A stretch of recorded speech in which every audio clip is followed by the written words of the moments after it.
Katy Perry is in another legal battle over a very expensive house. I say another legal battle because we're getting to the first one she was in, but this one seems pretty crazy too. She's linked in this battle, she and her husband Orlando Bloom, which I totally didn't realize they were married, with an 83-year-old Army veteran who's has some legal filings, and he claims that a pair of celebrities, these two, are trying to take advantage of him and take his home. His name is Carl Westcott, and he just purchased his dream home 2 months before Katy Perry and Orlando Bloom's real estate agent brought a contract for him to sign, which he did. So what's the problem? Let's go to the details. 3 days after surgery, he had back surgery, 6-hour back surgery.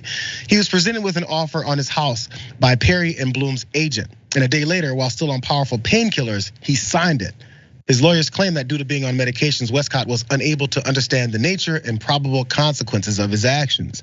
He's a veteran who suffers from Huntington's disease, which causes neurological damage and dementia. He says he brought the beachfront home to live out the remainder of his days. Who knows how many he has left? But Perry and Bloom are claiming that the signature is valid and he must move out of the 8-bedroom, 11-bathroom home. I don't discount the fact that maybe the signature is real.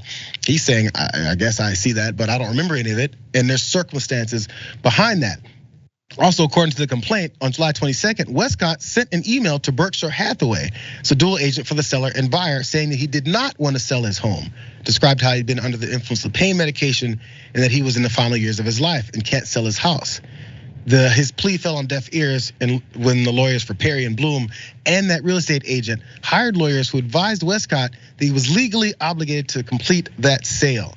And the trial starts in a couple weeks, and it's a trial that Westcott can't even attend, according to his lawyers, because his disease has left him permanently mentally incapacitated and bedridden, which I guess is an advantage for the folks who are looking to complete that sale. They might win because there's a signature and it's a legal document. And when they're in court, they're gonna go straight off of that. But we kind of forget there's humans involved, right?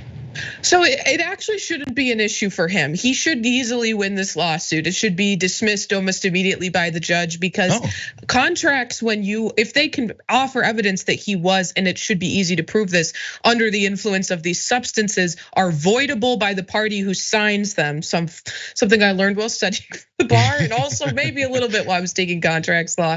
But they're voidable, so he's able to not go through with the signing because he was, inebriated at the time. So this should be a slam dunk case for him. Of course, he doesn't have the, necessarily all the resources, which I also didn't know they were married. I learned that and my jaw dropped a little bit when you said that. He doesn't have the financial resources that, Katy Perry and Orlando Bloom have, and the ability to retain, good counsel in that way. But, with the attention that it's gotten on it, and if the fact that the contract is voidable, he should easily win this, and he should be able to keep his house. Hopefully, that's the way that the law should work. What was it again? 8 bedrooms, 11 bathrooms. Damn. Yeah, good for him. Yeah, right. This was the dream home, and he's only got a little bit of time left. Speaking of homes, I told you guys this is not the first time. There's a previous time too, and this is shocking. Really fast before we run out of time. In 2015, Katy Perry bought a LA convent from the Archdiocese for $14.5 million in cash.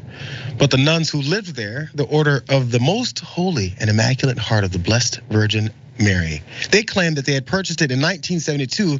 I would love to know how much they purchased it for, after pooling their private money and sold the 8-acre property to someone else.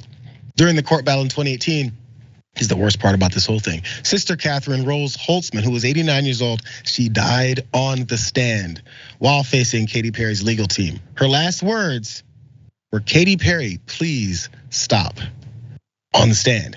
Perry didn't stop though, eventually not only getting the convent, but also $15 million in damages. I don't know who that came from. And Holtzman's best friend, Sister Callanan told the New York Post in 2019 that the court battle had left her nearly paralyzed, penniless, and without a home, saying that Perry has, quote, blood on her hands. And the reason she paid 15.5, was it 15 million? Oh, she got 15 in damages. It was 14.5 million for a home in cash, is because she's now worth $340 million. Oh my God. More power to you, Katy Perry, to be worth $340 million, but I'm sure there's another home nearby that you'd love. Last thoughts. Ruthless. It's outrageous.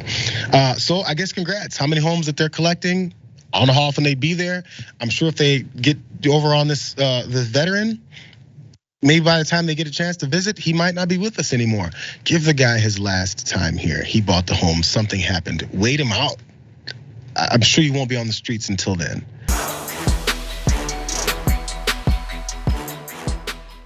For more political news breakdowns, interviews, stories of activism, and me trying my hardest to care about the occasional big celebrity news story, subscribe to our YouTube channel at youtube.com/The Damage Report. And you can ring the bell wherever it is so you don't miss anything.